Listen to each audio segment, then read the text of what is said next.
Namaste, everybody.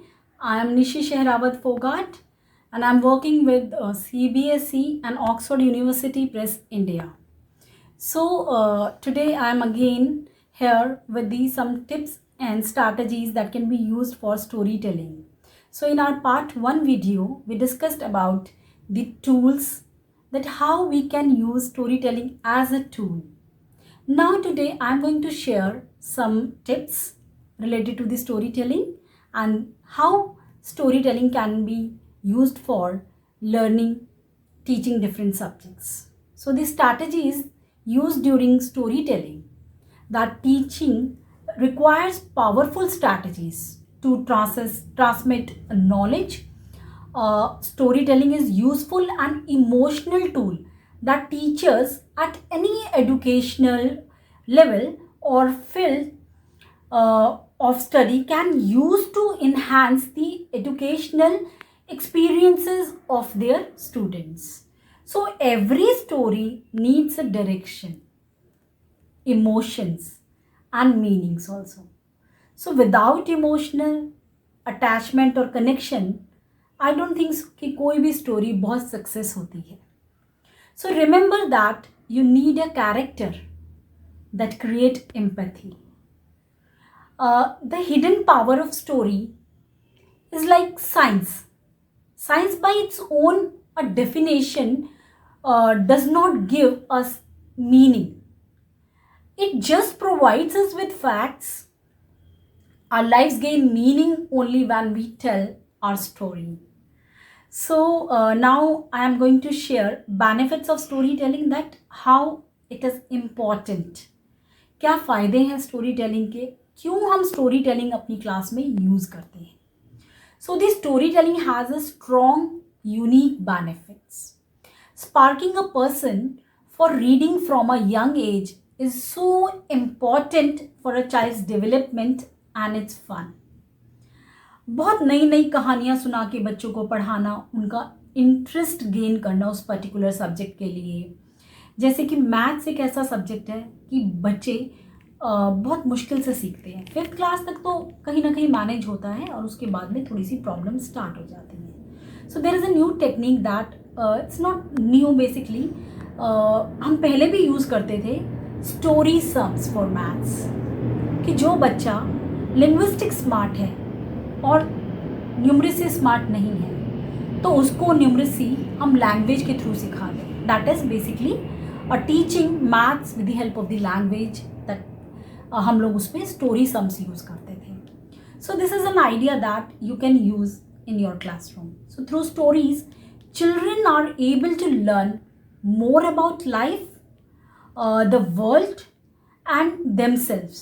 So aside from creating bonding opportunities, them or are so many benefits to reading with your child.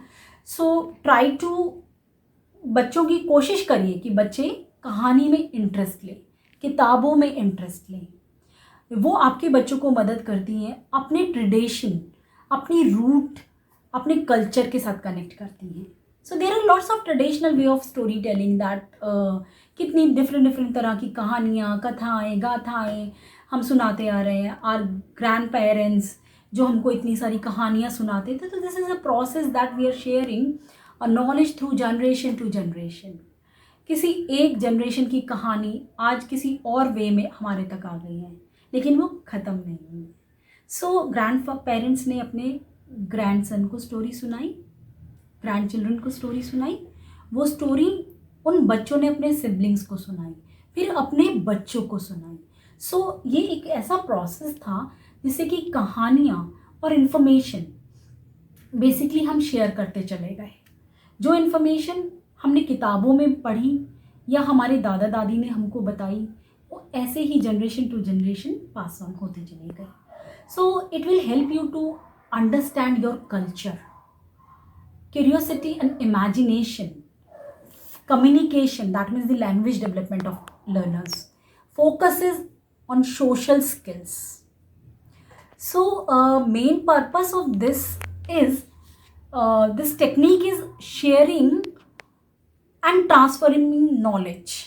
So now I am going to share a knowledge or a information with you with the help of this story that कि अगर एक 5 साल के बच्चे को रामायण की कहानी सुनाई जाए तो क्या वो बच्चा उस कहानी को आसानी से सुना पाएगा?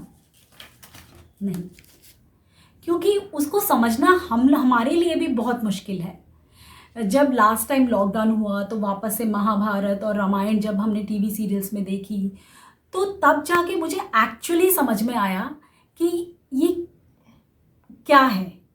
सारे कैरेक्टर्स बहुत अच्छे से हमने अपनी बुक्स में पढ़ा था, बहुत ज़्यादा तो नहीं लेकिन थोड़ा थोड़ा हमको समझ आ गया था, बट स्टिल जब हमने उसको दोबारा देखा, बिकॉज अब हमारी एज अलग थी, so it's everything should be age appropriate. So now I am going to share a story of Ramayana with you in a rhyming way.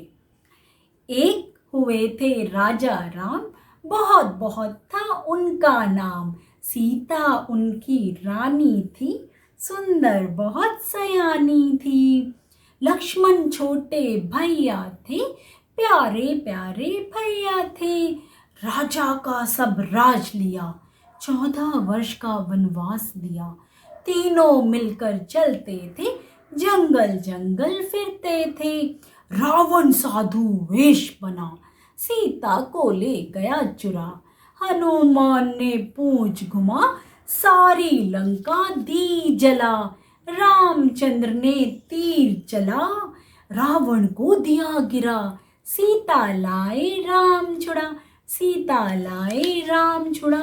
So this is something related to the Ramayana, that basic information I shared with the help of this rhyming way. So क्या ये आपका एक 5 साल का बच्चा याद कर लेगा? तो उसको ये कैरेक्टर समझ आ जाएंगे? Yes. So it's not amazing? See? So you can use stories same like I have done with you. आप इस तरह की कुछ भी कहानियाँ छोटे छोटे राइमिंग वे में एज अप्रोप्रिएट बच्चे की एज के अकॉर्डिंग करा सकते हैं.